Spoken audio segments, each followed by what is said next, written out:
Reading from Bhagavad Gita, chapter 17, Divisions of Faith, text 16. Mana prasada samyatvam maunam atma vinigraha bhava samshuddhir iti etat tapo manasam uchyate. Translation and purport by His Divine Grace A.C. Bhaktivedanta Swami Srila Prabhupada. And satisfaction, simplicity, gravity, self-control, and purification of one's existence are the austerities of the mind. To make the mind austere is to detach it from sense gratification. It should be so trained that it can be always thinking of doing good for others. So we can try to analyze what are we thinking the whole day. Our mind has so many thoughts. But if we just try to analyze what is it that I keep thinking of, what is my attachment actually? The function actually of the mind, Krishna has given us, the mind is a tool. It's a tool. And he says that if we use it correctly, it can be the best of the friends. And if we are going to misuse it, then it's our worst enemy. And what does it mean by using it correctly? Using it correctly means fixing the mind on Krishna. That is the best way. The best training for the mind is gravity in thought. One should not deviate from Krishna consciousness and must always avoid sense gratification. To purify one's nature is to become Krishna conscious. Satisfaction of the mind can be obtained only by taking the mind away from the thoughts of sense enjoyment. We are thinking that I will feel more happy, more peaceful, the more I enjoy. Enjoy to the best of my capability, my capacity. Some say, right, life is like an ice cream. Enjoy it to the best before it melts. But then we see there is no satisfaction. The mind is still not at peace, no matter how much we are trying to enjoy. Why is that? Because the mind can be peaceful only when we connect it to Krishna. Otherwise, the mind gets more and more restless. The more we try to enjoy our senses, the mind gets more restless. It's like adding fuel to a fire. And it's not going to, the more fuel you add to the fire is not going to stop burning. It's going to get aggravate more and more, in fact. But immediately when the clouds shower, there's big pouring of rain from the sky, then the fire dies down. So same way, when we are getting the mercy of the devotees, mercy of Krishna through the chanting of the holy name, then our mind feels more peaceful and satisfied. The more we think of sense enjoyment, the more the mind becomes dissatisfied. In the present age, we unnecessarily engage the mind in so many different ways for sense gratification. And so there is no possibility of the mind's becoming satisfied. Sense gratification means let me do anything and everything not connected with Krishna so I can be happy and I will feel good. But in fact, it works el reverse. It's the more we are doing it, the more we become dissatisfied. And in the modern age, there is so much sense gratification, so much to see, so much to hear, and then so many places to go, so much to eat. But then we see that we are becoming more and more anxious, more and more depressed.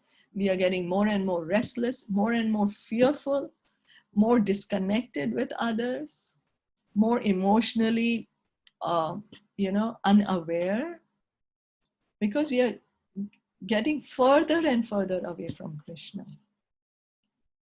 So the best course is to divert the mind to Vedic literature, which is full of satisfying stories, as in the Puranas and the Mahabharata.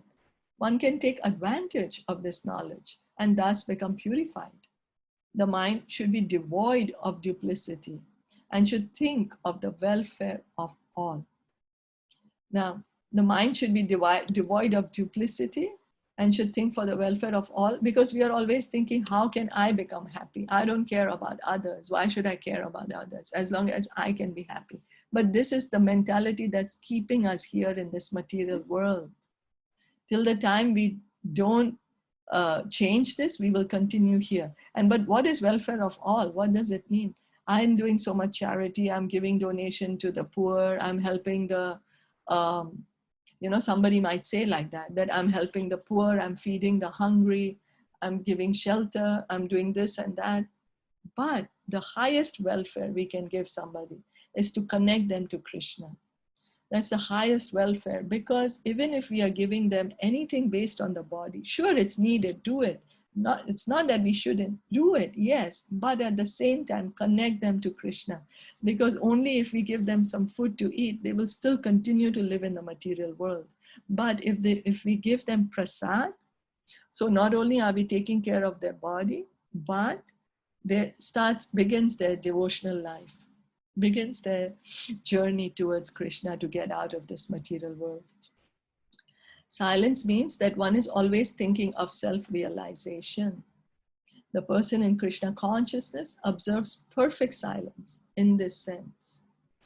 So silence doesn't mean that I'm not going to talk at all. There are some people who take up that I'm not going to talk for 3 years, 4 years, 5 years, but then speaking is natural to us. What do? They start writing them. So they're like, okay, I'm not talking, but then they're writing, because we do have this need to communicate. And so that is not silence. Silence is actually when we are speaking of Krishna, when we are thinking of Krishna, that is silence. Everything else is noise. The person in Krishna consciousness observes perfect silence in the sense. Control of the mind means detaching the mind from sense enjoyment. One should be straightforward in his dealings and thereby purify his existence. All these qualities together constitute austerity in mental activities. So it's difficult we have to control our mind to do good things. It's very easy to do bad. The mind can go in all different directions and can give us so many varieties of bad things to do. It's very easy. But to do the right thing is more difficult. And so that's why it's an austerity. And we should do this. We should do this austerity. And then what will happen? Then the mind will be our best friend and will help us in our devotional service, help us become closer and closer to Krishna. Any questions or comments?